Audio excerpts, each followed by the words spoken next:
This is Audible. Prologue. Alicia Berenson's diary. 14th of July. I don't know why I'm writing this. That's not true. Maybe I do know and just don't want to admit it to myself. I don't even know what to call it, this thing I'm writing. It feels a little pretentious to call it a diary. It's not like I have anything to say. Anne Frank kept a diary, or Samuel Pepys, not someone like me. Calling it a journal sounds too academic somehow, as if I should write in it every day, and I don't want to. If it becomes a chore, I'll never keep it up. Maybe I'll call it nothing, an unnamed something that I occasionally write in. I like that better. Once you name something, it stops you seeing all of it, or why it matters. You focus on the word, which is just the tiniest part, really, the tip of an iceberg. I've never been that comfortable with words. I always think in pictures, express myself with images, so I'd never have started writing this if it weren't for Gabriel.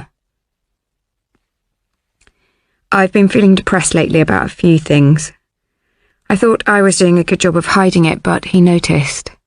Of course he did. He notices everything. He asked how the painting was going. I said it wasn't.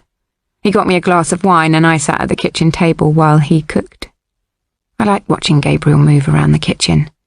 He's a graceful cook, elegant, balletic, organised. Unlike me, I just make a mess. "Talk to me," he said. "There's nothing to say, I just get so stuck in my head sometimes I feel like I'm wading through mud." "Why don't you try writing things down? Keeping some kind of record, that might help." "Yes, I suppose so. I'll try it." "Don't just say it, darling. Do it." "I will."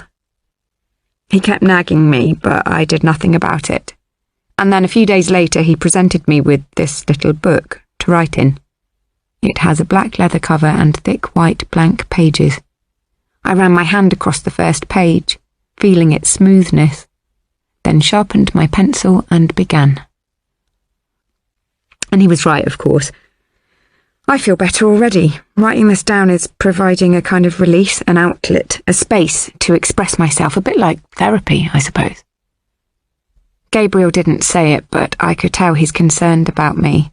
And if I'm going to be honest, and I may as well be, the real reason I agreed to keep this diary was to reassure him, prove that I'm okay. I can't bear the thought of him worrying about me. I don't ever want to cause him any distress, or make him unhappy or cause him pain. I love Gabriel so much.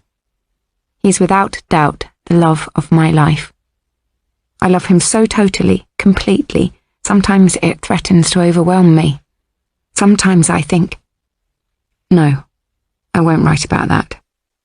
This is going to be a joyful record of ideas and images that inspire me artistically, things that make a creative impact on me. I'm only going to write positive, happy, normal thoughts.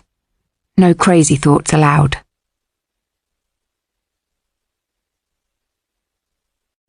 Part 1. He that has eyes to see and ears to hear may convince himself that no mortal can keep a secret. If his lips are silent, he chatters with his fingertips. Betrayal oozes out of him at every pore. Sigmund Freud, Introductory Lectures on Psychoanalysis. Chapter 1. Alicia Berenson was 33 years old when she killed her husband. They had been married for 7 years. They were both artists. Alicia was a